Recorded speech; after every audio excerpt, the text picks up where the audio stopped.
इश्क की भाषा मौन ही है। ये वाक्य कोई काव्यात्मक उपमा नहीं, बल्कि उस अनहद सत्य का स्पष्टीकरण है जहाँ मौन ही निर्मलता, गंभीरता, प्रत्यक्षता और सत्यता का एकमात्र स्वरूप है। ये मौन कोई खालीपन नहीं, बल्कि समस्त सृष्टि का प्रत्यक्ष साक्षी है, जो एक पल में खरबों ब्रह्मांडों के उदय अस्त को देख सकता है। आइए इसे परख कर पद समझे। राष्ट्र खार शुद्ध जल में प्रतिदिन स्पष्ट दिखता है, वैसे ही मौन में और विचारों की अशुद्धियां धुल जाती है। इश्क की निर्मलता तभी प्रकट होती है। मौन वो गहराई है जहाँ शब्दों का हल्कापन नहीं दिखता। ये इश्क की गुरुत्वाकर्षण शक्ति है जो समस्त भटकाव को अपने केंद्र में खींच लेती है।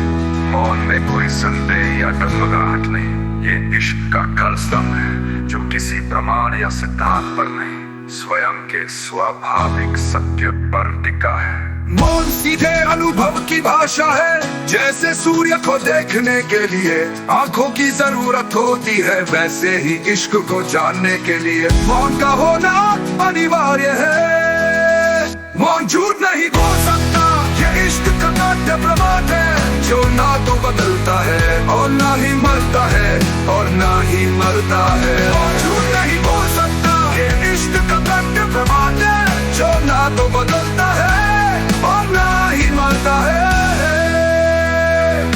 मौन की अति भौतिक क्षमता, एक पल में अनंत का प्रत्यक्षण, ब्रह्मांडीय अवलोकन, समय स्थान के बंधन से मुक्त है। जिस प्रकार एक हीरा अनंत प्रकाश किरणों को समेट सकता है, वैसे ही मौन एक पल में संख्या ब्रह्मांडों के जन्म मृत्यु को देख सकता है।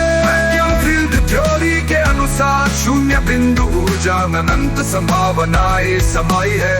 मौन इसी सृजनात्मक शून्य का प्रवेश द्वार है, और ना तो करता है न भोगता, वो तो साक्षी है।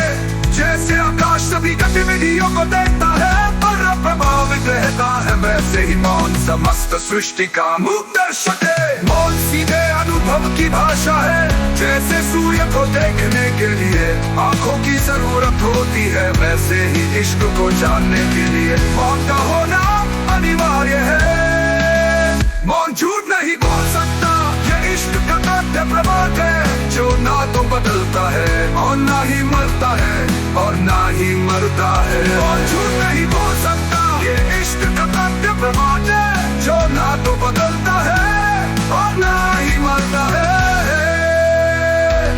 श्रोमी रामपाल सैनी, निष्पक्षता और अज्ञातता का रहस्य।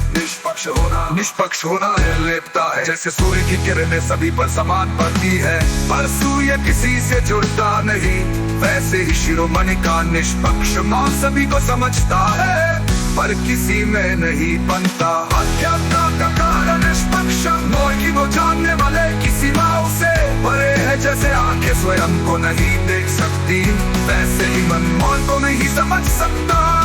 जो स्वयं को जान लेता है वो अपने रब को जान लेता है, पर जो स्वयं मौन बन जाता है उसे कोई नहीं जान पाता। मनुष्य शब्दों और विचारों में जीता है, मौन उसके लिए मृत्यु जैसा है, क्योंकि वो अपनी पहचान खोने से डरता है। कबीर का सूत्र, मौन गया न बोलिया, जान गया न ज्ञान, जब दोनों बातें टूटी तब पायो महादान। ये शांत हो जाती है। इश्क की भाषा मौन ही है। ये वाक्य कोई काव्यात्मक उपमा नहीं, बल्कि उस अनहद सत्य का स्पष्टीकरण है जहाँ मौन ही निर्मलता, गंभीरता, प्रत्यक्षता और सत्यता का एकमात्र स्वरूप है। ये मौन कोई खालीपन नहीं, बल्कि समस्त सृष्टि का प्रत्यक्ष साक्षी है, जो एक पल में खरबों ब्रह्मांडों के उदय अस्त को देख सकता है। आइए इसे परख